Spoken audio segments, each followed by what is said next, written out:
Hello guys, তার দোকানে ছাপন উপস্থিত হয়েছি রাসমেলার সামনে। বলে দিই, মানে দুর্দান্ত একটি খবর আছে, সেটি হলো জিভে জল আসানো হয়েছি।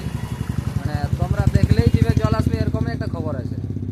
তো বেশি দেরি করছি না, চলো তোমাদেরকে দেখাই।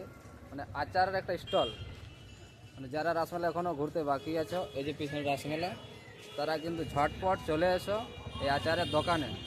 এই যে ভাইয়া বসে আছে এখানে, তো ভাইয়ার দোকান আছে এটা। তো আচারের ভ্যারাইটিস দেখো, কত রকমের আচার রয়েছে,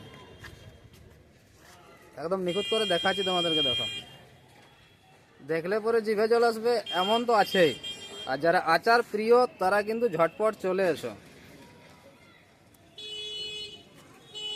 আম আচার, রসুন আচার, লঙ্কা আচার, এটা কি আছে ভাইয়া? মিক্স আচার, ম্যাঙ্গো আচারটা মূলত বেশি, আমরা লাল লঙ্কা,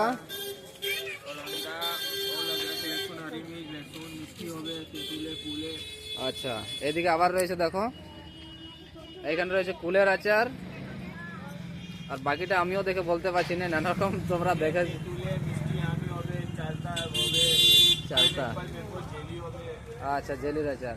আর এদিকে দেখো নামগুলো দেওয়া আছে, আমলা, লসুন, মানে এত রকমের আচার রয়েছে এখানে।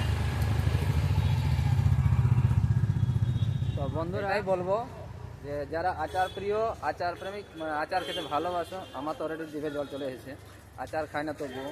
তো তোমরাও দেরি না করে ঝটপট চলে এসো এই রাসমেলা সামনে। যে রাস্তাটা তোমার এদিকে দেখো, যেটা জেলাপাড়া দুর্গা মন্দির দিকে যাচ্ছে, সেই রাস্তার সামনে রয়েছে স্টল। আর এইদিকে রয়েছে জেলাপাড়া, যেটা রাসমেলা প্রাঙ্গণ, যেটা এন্ট্রি এই দিকটা। তো এটাই বলবো।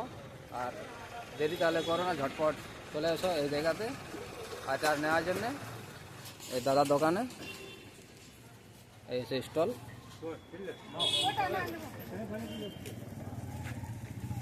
যে আচার কাস্টমার আচার কিনছে। তো ভিডিওটি ভালো লাগলে অবশ্যই একটা লাইক কমেন্ট শেয়ার করে দিও।